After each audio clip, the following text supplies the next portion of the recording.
জাতীয় সংসদ ভবনের এলটি হলে নাগরিক ঐক্যের সাথে দ্বিতীয় দিনের আলোচনায় বসেছে জাতীয় ঐক্যমত্য কমিশনের সদস্যরা। এ বিষয়ে বিস্তারিত জানাতে সরাসরি যুক্ত হচ্ছেন সহকর্মী মাহফুজা মুসলিহি। আমাদের কি জানাবেন?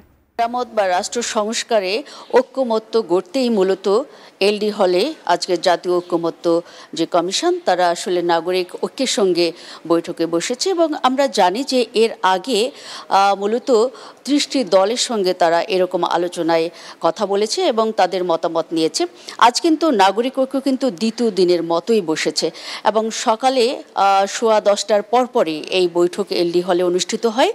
জাতীয় ঐক্যমত্য কমিশনের যিনি সহসভাপতি আলী রিয়াজ তিনি কিন্তু বারবারই গুরুত্ব দিয়েছেন যে রাজনৈতিক দলগুলোর মধ্যে কিন্তু রাষ্ট্র সংস্কারের ক্ষেত্রে ঐক্যমত্য গড়তে হবে এবং এটি জাতীয় ঐক্যমত্যের যে জায়গায় সেখানে কিন্তু তারা বেশ গুরুত্ব বহন করে, বিশেষ করে রাজনৈতিক দলগুলো, এমন একটি বার্তাও কিন্তু তার। স্বাস্থ্যকর অল টাইম ফ্যামিলি কেক, সব সময় অল টাইম হেলদি লাইফ তিনি বারবার জানিয়েছেন রাজনৈতিক দলগুলোর প্রতি।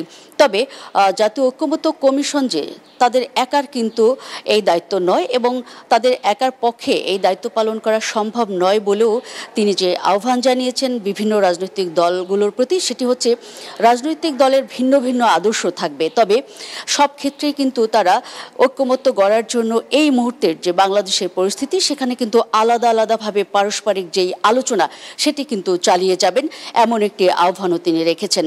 অন্যদিকে আমরা দেখেছি যে নাগরিক ঐক্য তার যে সাধারণ সম্পাদক শহীদুল্লাহ কায়সার তিনি কিন্তু এই যে আলোচনায় বসে তার মতামত জানানোর জায়গায় যে বক্তব্য দিয়েছেন সেটি ছিল একেবারে স্পষ্ট এরকম যে তারা মূলত 166টি যেই তাদের কমিশনের যেই সংস্কার প্রস্তাব তার মধ্যে তারা 118টির মধ্যে তারা একমত হয়েছেন এবং সর্বাত্মক সহযোগিতার কথা জানানো হয়েছে নাগরিক ঐক্যের পক্ষ থেকে। এবং শহীদুল্লাহ কায়সার তিনি জানিয়েছেন যে যেই ঐক্যমত্য কমিশন তার প্রতি তারা সর্বাত্মক শ্রদ্ধা জ্ঞাপন করবেন এবং দেশের স্বার্থে তারা সব ধরনের পজিটিভ যে সিদ্ধান্ত সেটি নিতেও তারা প্রস্তুত রয়েছেন। এই ছিল আমার কাছে এলডি হল থেকে সবশেষ পরিস্থিতির খবর।